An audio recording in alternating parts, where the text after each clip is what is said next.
You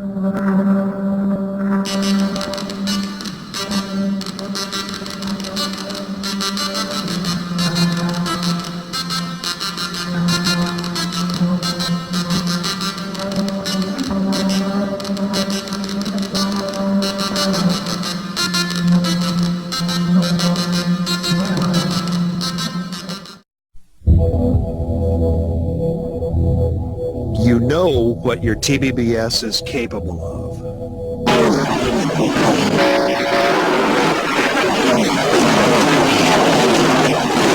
But even power that is easy to control can be intimidating when you first try to use it.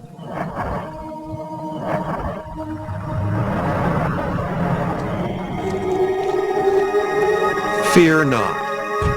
While TBBS has power and flexibility to spare, with just a little knowledge and practice, you'll be well on your way to creating exactly the BBS you want. Hi, I'm Phil Becker, creator of TBBS. We all remember what it was like to be that student driver and to feel that unique combination of terror and excitement. It didn't take long for driving that car to feel as natural as breathing. But on that first day, you probably wondered how you would ever do it. That same feeling returns every time we start to use any powerful new technology.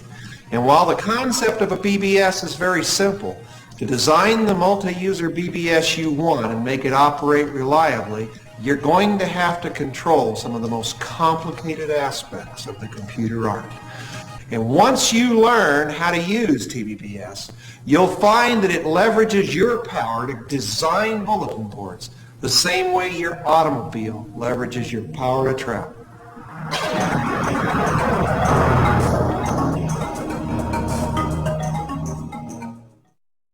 When bulletin boards started to, en masse, charge for their services, the controversy was free or pay. Free or pay. And the free guys, the hobbyists, were outraged because the guys who got pay could afford better equipment. They could afford new phone lines. So these commercial BBSs started growing in power and in subscribership. And the hobbyist guys said, you know, this isn't fair. This was all started, this was like ham radio. We were supposed to be all just friends here, and you guys are breaking the silent pact that we had with the group.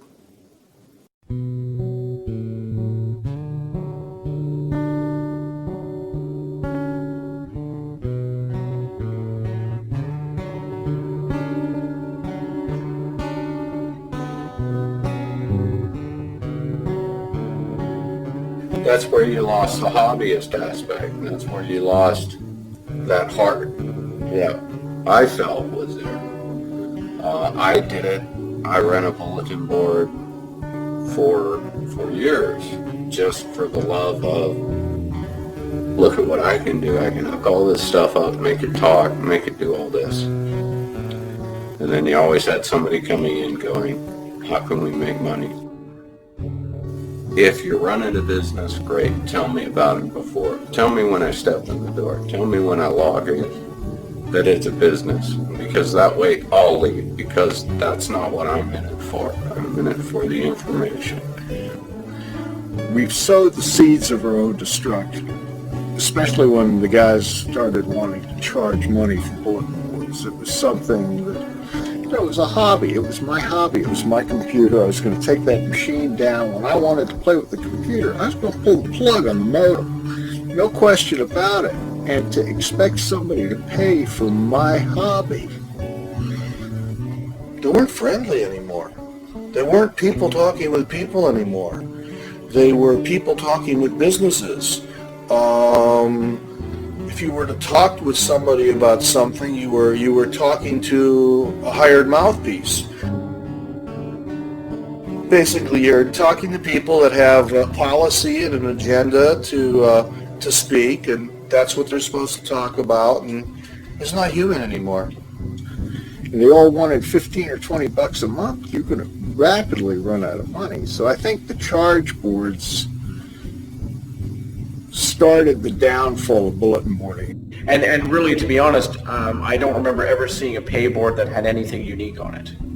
You know, like they had a gigantic selection of online games, or they had a gigantic selection of news feeds, or they had they had 20 lines or something like that.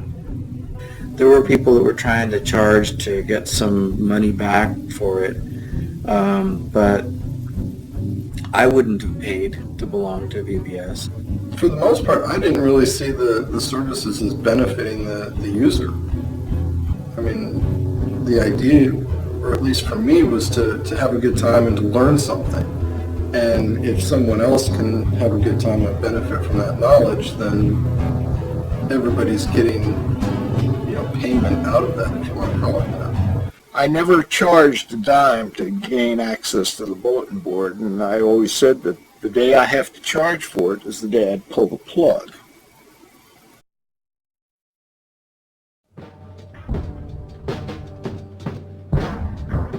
There have been times when I've, gone to the pawn shop on the behalf of SDF to pay for phone bills and things like that.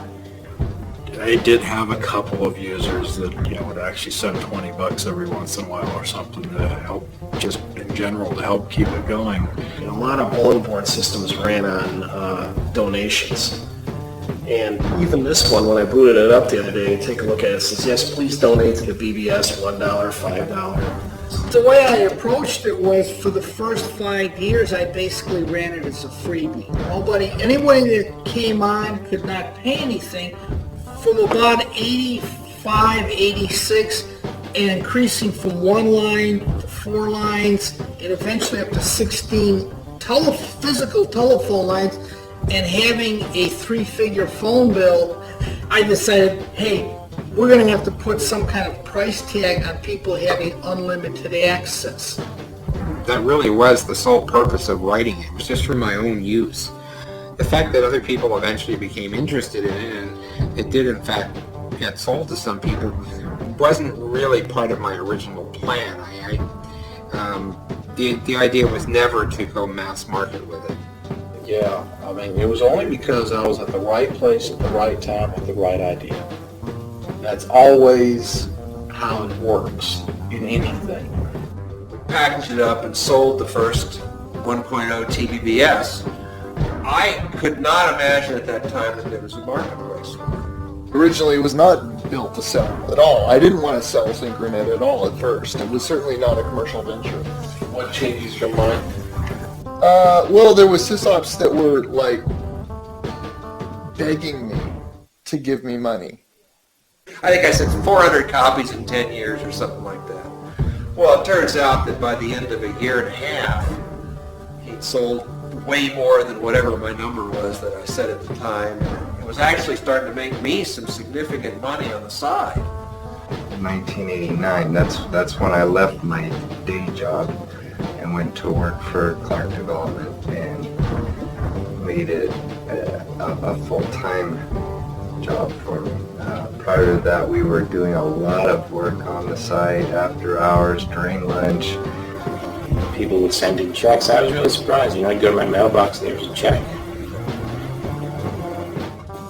What we really found was that charging, what the product was worth, really, I think, inspired people to pay for it. Once they saw that we were standing behind the product, that we were putting it forward, supporting it, and enhancing it, and so on, it portrayed the image that it was worth that. No, actually in the manual it says at the end that we had dreams of being rich and famous, but we knew that we weren't going to be rich, so we may as well be famous.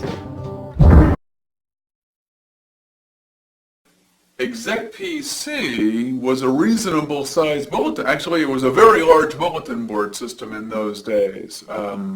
When I joined, I'm going to say there were probably 150, 200 lines, and probably 8,000 customers. Bob Mahoney, the founder of Exec PC, would sell his used hard drives. And I would go over to his house occasionally and purchase one of his used hard drives. And so we got to be pretty friendly.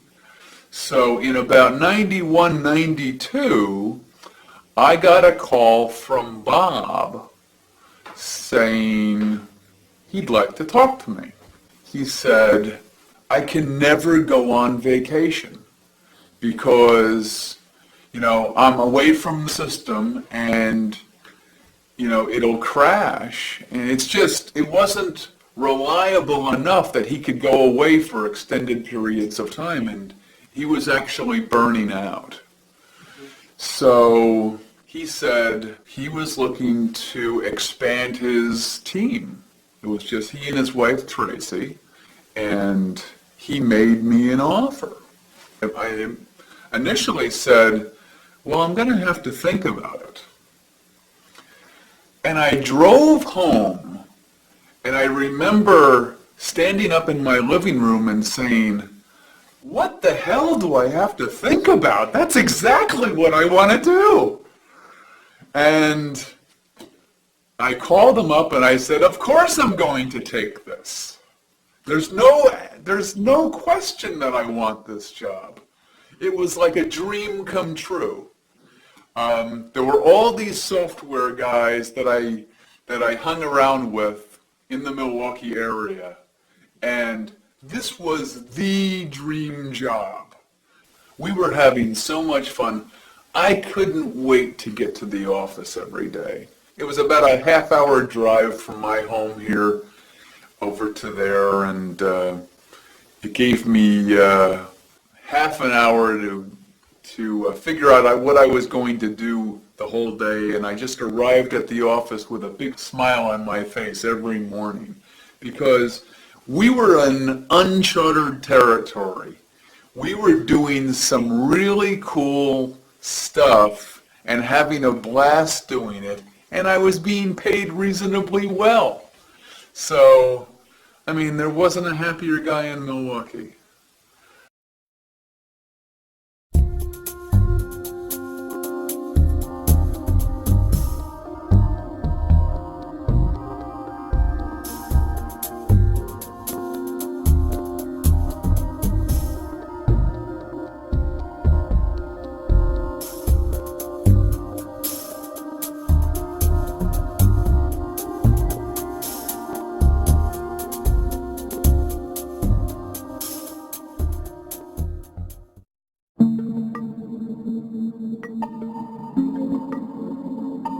The whole economic model of having a commercial BBS was suspect because you need to reach a certain critical mass before you can just keep it going.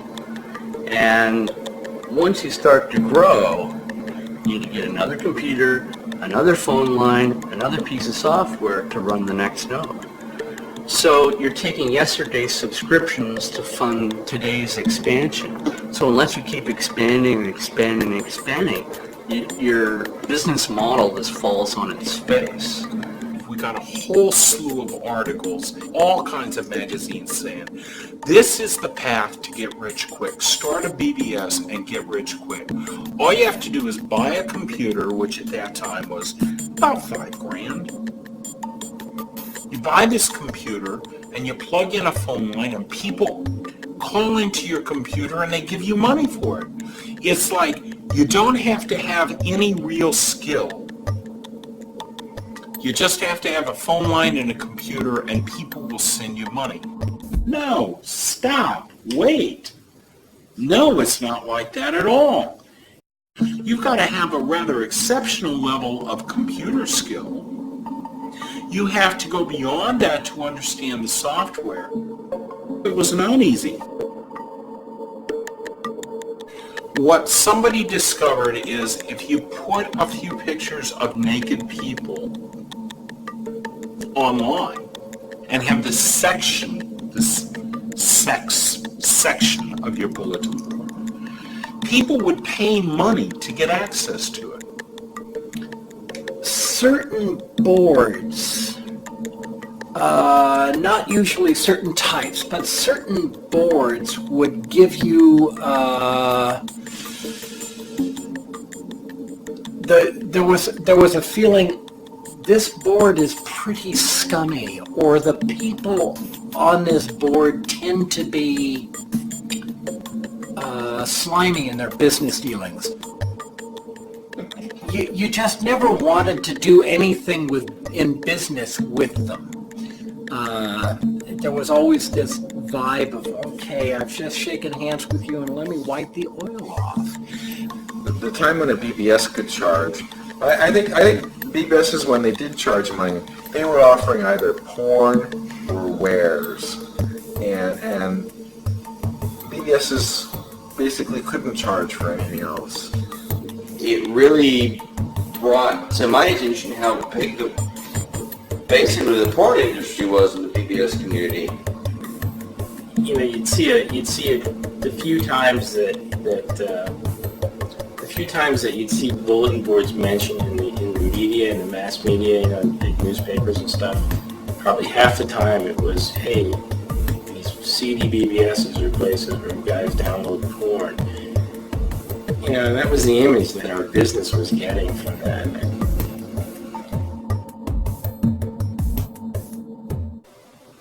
My world at that point was I had an office, which was about 400 square feet. We had fluorescent lights. It took me like a year and a half to go out and buy a couple halogen lamps. We had a lot of computer equipment and modems and a bong and a refrigerator with beer in it and, 100 phone lines. And I can remember at times I would take a call from a customer or something. Usually they'd sit there and say, well, your job is to sit there all day and work with bulletin boards? Wow, that'd be great, And I came up with a standard line eventually because I got that so often. I'd say, if my job was to do nothing but make love to beautiful women all day long, sooner or later I'd find something wrong with it. There's always a downside to anything. Most of the time I spent behind my desk at Mustang was on the phone talking to people, trying to figure out their problems and letting them scream and yell and gripe and moan and do whatever they needed to do to make them feel better about not getting the support they needed initially. I dealt with a lot of screaming people. There was at least one episode I remember where a guy threatened to shoot me with his shotgun if I didn't fix a bug that he thought was my fault in Searchlight BBS. So. Was it your fault? I don't remember. I mean, it's probably a bug, and maybe it was a bug, but I don't know. Whatever it was, it wasn't worth shooting me for. You certainly probably weren't inspired by the threat of death to No, I think I just stopped taking that guy's calls. I remember one customer in particular, he was, I'm sure, frustrated in that we were unable to duplicate his problem, even though it kept happening to him. And so he finally got out his video camera. He videotaped the problem in action, sent it to us, and bang! I mean, then we knew exactly what to do. I remember sitting in my office saying, I'd gladly trade 5% of my health to, get to have this be a success, this release, and do sales and all that. And voila, I did trade 5%. I'm a diabetic now. So, probably attributed to not getting much exercise and things like that. And there was a time where all of us in tech support, we actually faked all the engineers into coming outside for a group photo. And what we told them was going to be a group photo, it turned into be a water balloon vest on them. We got you backed up. But to see it on the shelf of a store, it really changed things. It brought it into, created it into a business, and I think it got it into more people's hands, which exponentially grew the population of BBSs. A lot of people in growing up through school and stuff, talking about bulletin boards at school with people that I knew, They had no idea what a bulletin board is or why you'd have one or why somebody would even call your computer. And once it appeared on the shelves, people saw, oh, I can do all this and more. I can do that too. And I think a lot of this has to go with the fact that, just bulletin board system development is something that anyone who is developing that software or having almost any role in those companies, they love bulletin board systems. It's something they felt passionate about. And to work on those sorts of projects, to be a part of making that happen, that doesn't just become a job. That really does become something that they pay you to do it. That's a really nice bonus. But if they weren't paying you, you'd be at home doing this on your own anyway.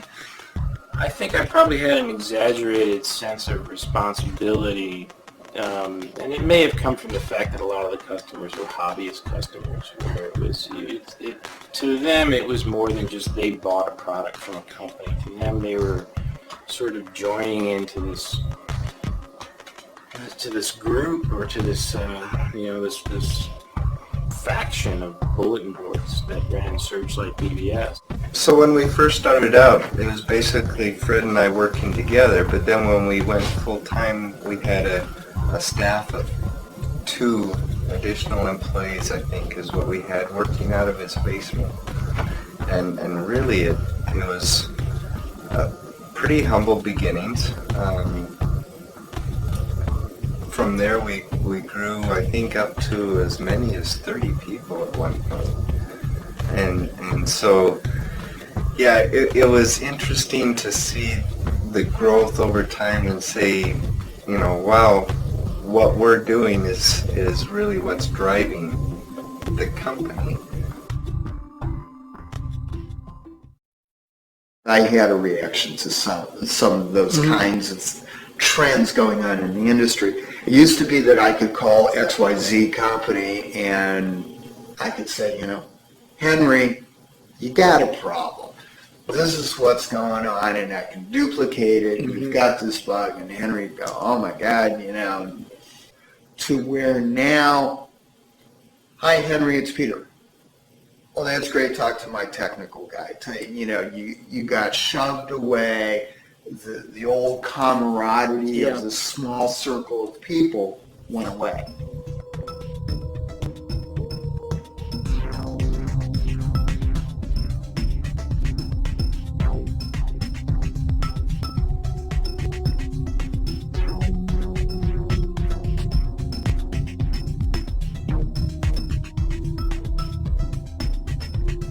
When TVBS said, we are now real, we have now arrived, instead of selling to George, we want to sell to Baxter Medical. That's a question that I think you'll find is not different here than it is everywhere.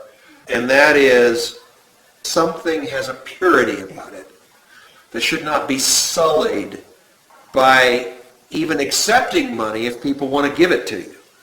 I am a radical free marketeer, and I believe that marketplaces are the best way to tell what has value and what doesn't. Because I think it's a test. As an engineer, it's just like putting a meter on something, in my view. You can tell yourself what counts and pretty much make anything sound like it counts. But when other people tell you it counts, they can tell you a couple of ways. They can tell you with words, which are cheap, or they can write checks which say it really does count. And so I'm very much a believer that money doesn't sully anything. It ratifies it. In my world, or Phil's world, economics and money and capitalism and entrepreneurship is how you sort out the winners from the losers. If you have a product and 100 people will give you $10 for it, and then 1,000 people will give you $10 for it, it must be of some value. Otherwise, why would they do it? If you have a product that's free and nothing comes of it, and you don't even know how many people are using it, what was it?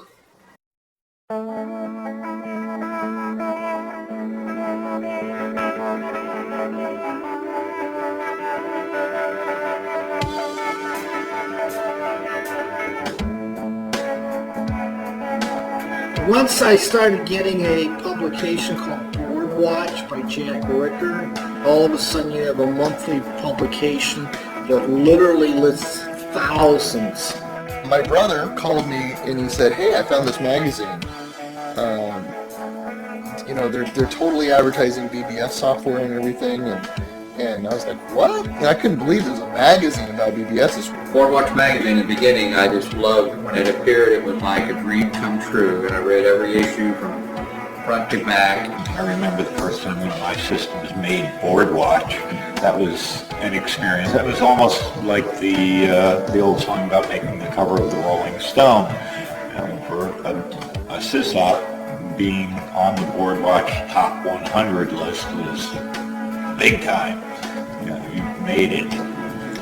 Yeah, I think Boardwatch magazine made me start to feel guilty about operating. It felt like I'm supposed to be making money out of this. The character of Boardwatch was the character, Jack. It was him through and through. He was evident all the way through the magazine. His choice of writers, his choice of style, the way it looked, was Jack. He was such an elegant writer. He was so non-corporate in his ways. He's one of those guys that got hate mail and only quite wanting to change was the subject. Pretty much from the start. Being opinionated was almost a professional gig. If I didn't have an opinion about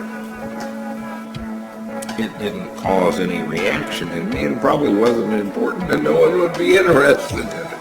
And if it did, I'd go ahead and put it in there. There was no pretense at editorial objectivity. It was, this guy's developed this, and it's a stupid thing, and it shouldn't be done, and he won't last 6 months.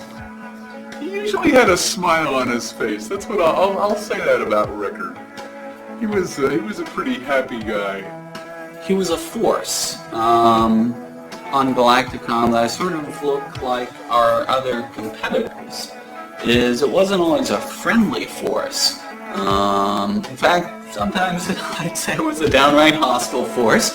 But it was a force that nonetheless made us stop and address issues and perspectives that we wouldn't have necessarily been paying attention to.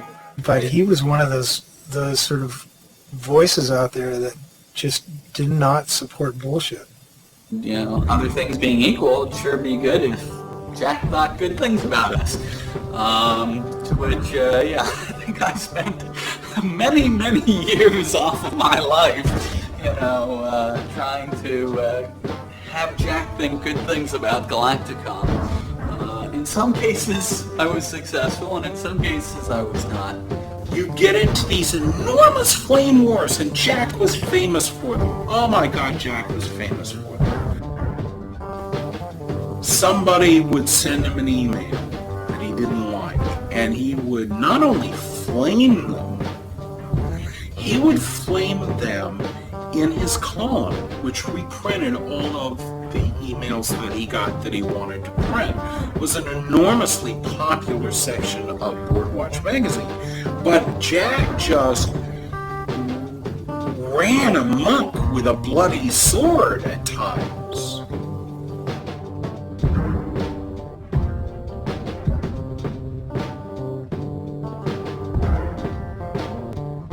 And he could do it, he could skewer people, and people loved to watch that. But it didn't add to our ability to get along together or work together or even to confront really important issues. If I tell you that this wireless 802.11g item that I'm looking at right now will do a 54 megabit data rate, that's sort of a dry kernel of information. If I adopt a position on whether it should do it at all, it's a little bit easier to convey in a entertaining fashion, one that you'll remember. And if I describe to you the politics of how they came to that encoding scheme and who the guy is that did this and why he was almost knifed by his own employer because that wasn't really the politic thing to do at the time, what will cause you to read it is my opinion on it and a story about a person.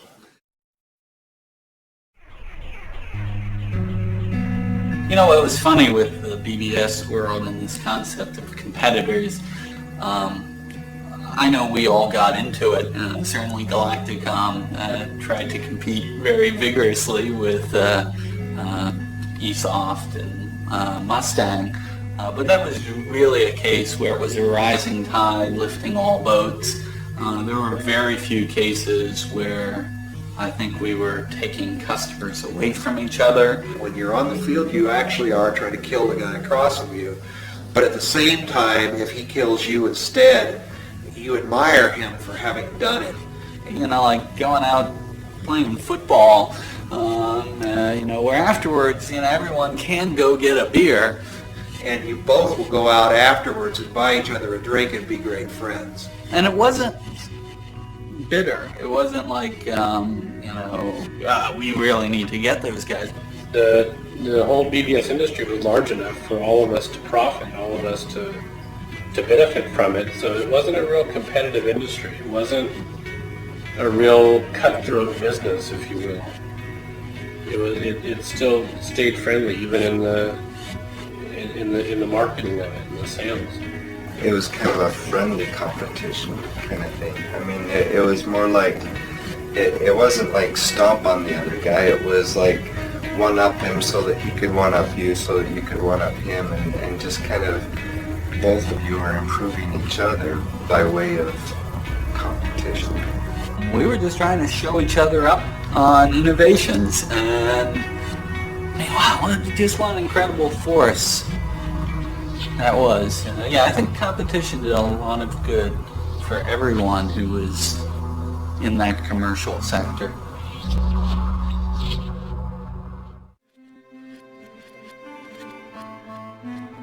The BBS Con trade show was entirely Phil Becker's idea, actually. As he says, I dragged him kicking and screaming into it, something he's been thankful for ever since. It's the way he'll phrase it, I suspect, when you talk to him. He had to get me down to the floor and arm wrestle me to make it happen. The evolution of BBS Con was, I wanted to do one from the time that I did my second TBBS, which was bringing just my own users of the software that I had created together. And I said to myself, this is something that everybody needs to be part of. This value is so high for this kind of interaction.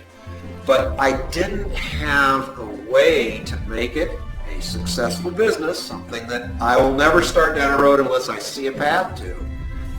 But he was promoting the whole notion of these commercial conventions that he was going to, he saw all these people that bought all this hardware, and he saw himself as having been able to found and find the next Comdex, and he was going to be the linchpin of that.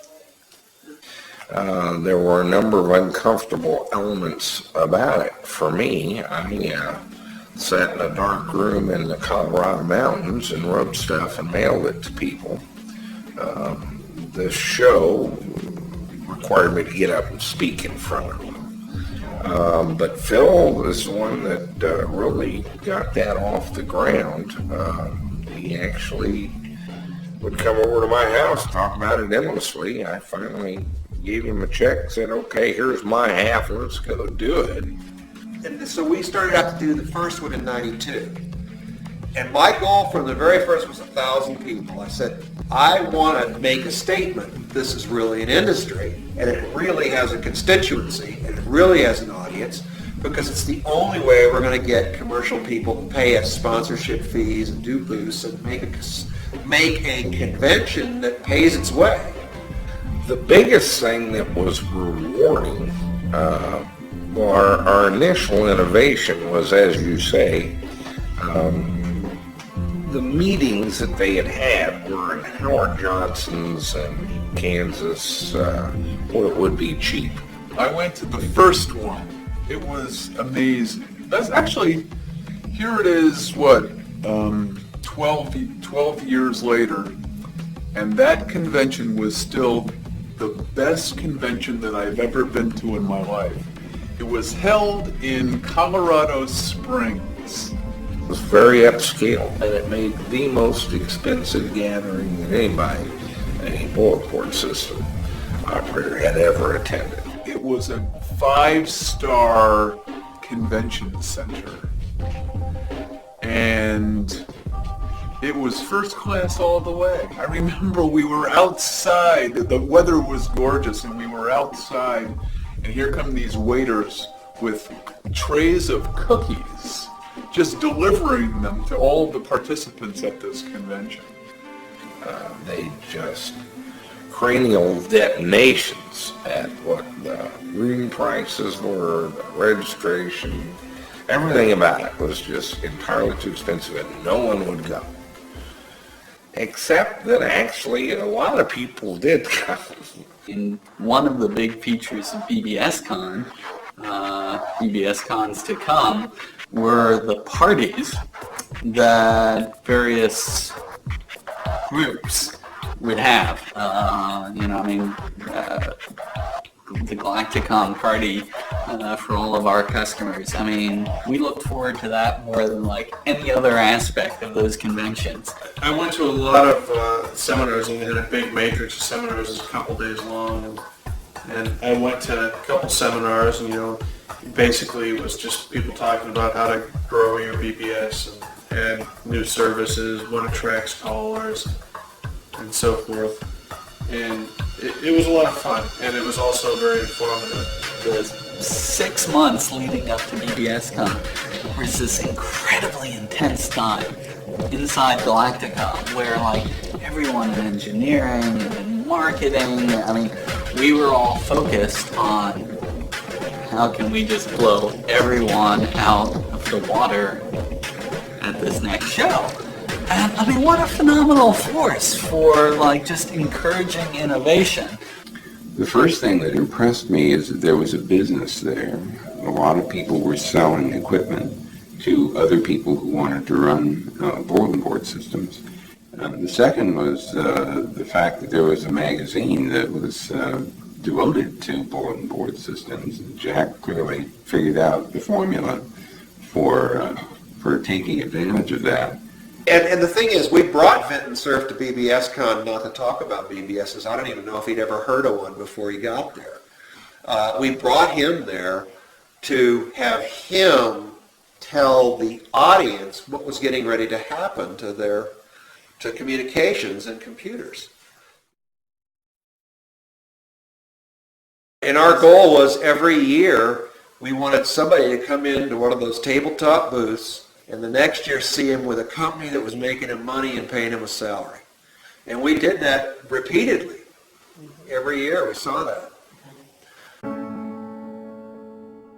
I would go to those conventions just to see what was going on out there. The first few conventions, I actually went with a booth. And after I think the second or third one, we just said, what are we trying to do here? Kind of singing to the choir. And it was sort of like, well, we know there's a market for all of this stuff, and God knows there are zillions of BBSers, but what will we do with this? And so they really didn't know.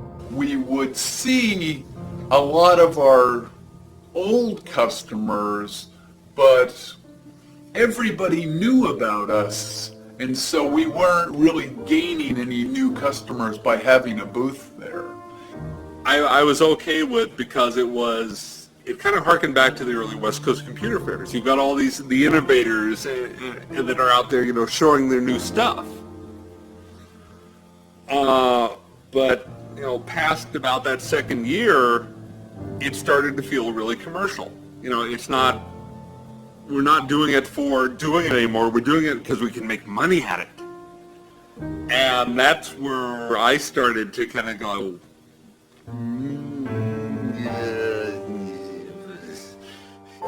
Yeah, I think most of the smaller guys got short shrift. I think Searchlight to a large degree, and the Robo FX guy was there, and he had a very impressive display. I mean, we'd go to these, we'd go to the BBS cons. We'd spend a lot of money to get to BBS con. We'd set up this booth. We'd have, truckloads of equipment that we'd bring in. It cost a lot of money, took a lot of time.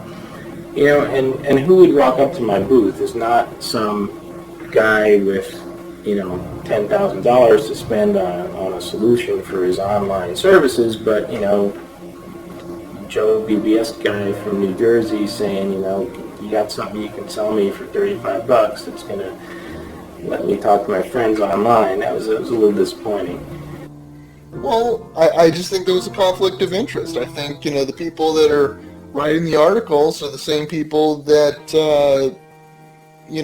are best friends with or own, part of the competition. So they're not going to, give a fair share to each company. It was unethical. Those things never really paid off for us. I know they must have paid off for somebody because there was, they had them every year and people would go. So. They obviously had something against us, so the fact that they did and they're in bed with Jack Rickard means that, they're not going to do anything to help promote our software. So, there was some conflict of interest there for sure. At a certain point in there, we probably spent more time with each other than with anybody else, both of us. But the truth is, that wasn't going to make any difference. The only edge it gave me was I could get his attention to ask him to look at something. But once he looked, it's going to be his outlook it wasn't going to be mine. I wasn't going to be able to influence it. If the fix was in, Phil Becker and TVBS, I can assure you, would have wound up owning all of bulletin boards and the internet. But they didn't. If somebody beat me, he was going to say they beat me, and it wasn't a problem, and it was not going to be that way. Now, early on, I think that wasn't necessarily so well known, but Jack became very clearly known amongst this community quickly as somebody, nobody is going to tell Jack anything but what Jack wants to say is the only thing that's going to come out of his mouth. They both wanted to make a buck at it. Jack with the magazine and Phil, of course, with his software company. And both did. Both were tremendously successful. And I don't know what their relationship was. I knew they were close friends at the time, and they seemed to be in cahoots with an awful lot of the stuff that both produced. And it was good. It was a good symbiosis. It worked.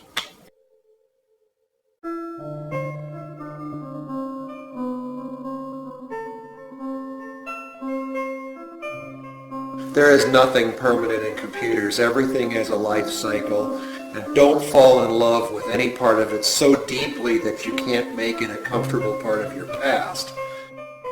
Once the internet, I'd say about the mid-95, early 96, is when I started to see a drop-off in callership. Here's the deal. I kind of feel like I'm telling people to get ready for this thing that's coming. And I'm describing a tsunami. And since it's 4 inches tall out in the Pacific, they come down with buckets. It's going to wipe out, the beach. Instead of embracing the internet, I made the comment to my wife, oh, this is a new thing. It'll go away in a couple of years. It's like, okay, you live and learn. Once it started to become ISP watch instead of board watch is when I was really turned off by it, because that shift started to happen before the BBS scene had died. There was this huge division drawn by the participants between the internet and bulletin board systems. I was tone deaf to that. It looked like the same thing to me. Since, as I say, we covered the internet from 87 or 88, and bulletin boards from about the same time. I didn't realize how divided our audience was. Not anything against Boardwatch at all, but as they were making a business decision. But I was disappointed in how quickly the lack of PBS coverage, it just disappeared in like 96 and 97. And I really think the people that I had in mind as our readership, it wasn't. So that division between the dial-up over the telephone lines and the internet was dialed up over the I still don't quite get the division.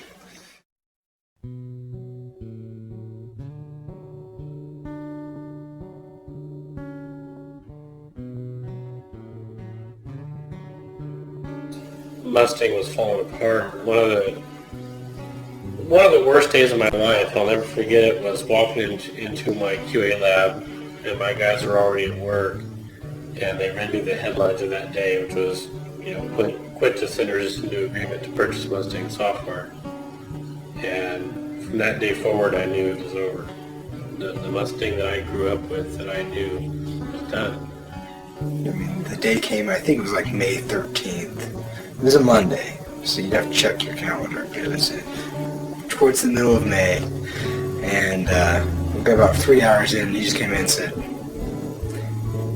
"You can keep working, but I can't pay you any further than this very moment." And he wrote a handwritten check for, I think it was the new pay period, 3 hours. It was rather sad to see that. I knew Fred, I knew David Terry well. I consider David a friend. David had removed himself from day-to-day operations in CDC by that time, but just being connected, associated with it,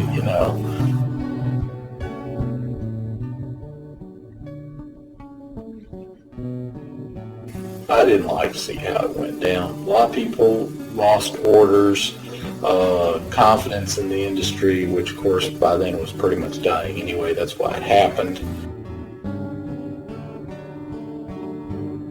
We all eventually got laid off. There's still a core group of Mustang people over the years to keep in touch, email, chats, the like.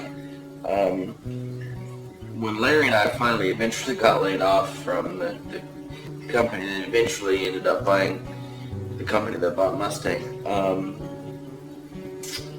we had a meeting where they basically told the engineering department that they were laying everybody off, and there was only a few people left, and they had another meeting saying, well, they're laying everybody else off.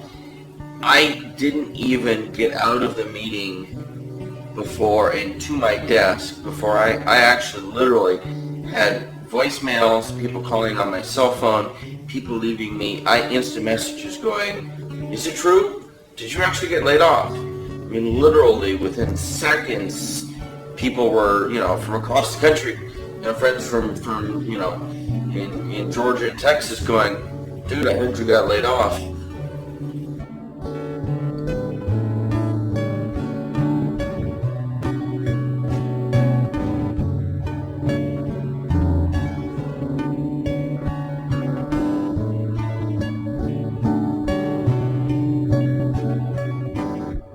And all of a sudden, it got to be Wall Street money guys that were on my phone mostly, not technical innovators and entrepreneurs. People were raising $100 million on a 16-page paper plan for something that was goofy if it was done. It was a stupid idea and nobody needed it. At that point, I'm kind of out of here. It's, it's a different thing. The townies have moved in. We're not on the prairie here. There's no Dodge City, right? This is all townies. And so they don't need me, and I'll move along and go find something more interesting.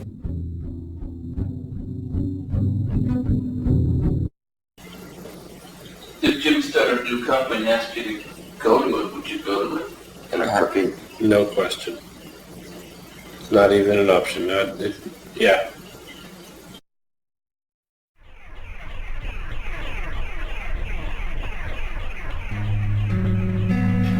It's sort of funny is all the time that Galacticom was starting to grow as a company, we really had this deep-seated belief that this was the future, that in the next 10 years, and this was back in the early 90s, we were convinced beyond any shadow of a doubt that within the next 10 years, this concept of people networked together through computers, that was going to be it. That was the way lives were going to evolve. And it was fascinating that we could be so right and so wrong at the same time. It was great. I look back at 6 years of challenge and fun, and all I can do is smile. It was just a big roller coaster. So I enjoyed it quite a bit. The way I look at it these days is looking back on it, I like to tell people I made the world's best boogie trips. We did real well. I did. My house, Larry's house, a lot of people managed to, sell some of the stock options we had, sell some of the, stock that we bought, and, got into homes. I certainly didn't think I'd be in a position like it, right now. And that was because of BBS's. It really was. I would hope the people who worked at Galacticom, the people who ran Galacticom systems, and even to a certain degree the people who were callers into these systems, that they would remember the positive things that brought into their life. I remember the time that I got a call from a customer who called me up and just said, and I'm not going to use their name because when you hear the story you'll understand why, but called me up and said, Phil, I just have to thank you for what you've done. And of course, when a call starts that way, you never quite know what's going to happen. But I said, okay, and what was that? He said, well, when I came across your software, I had been spending a week with a pistol every day, trying to decide whether I should make it to tomorrow or end it. And I saw your software and it opened up a world to me, being online and being on this BBS. And he says, and I've never looked back and never had those thoughts again. Well, it was my life. I actually ate my family and everything else. I worked typically 12 to 16 hours a day, 7 days a week for many years without a day off. I lived it, breathed it, ate it, and loved it. And loved every minute of it.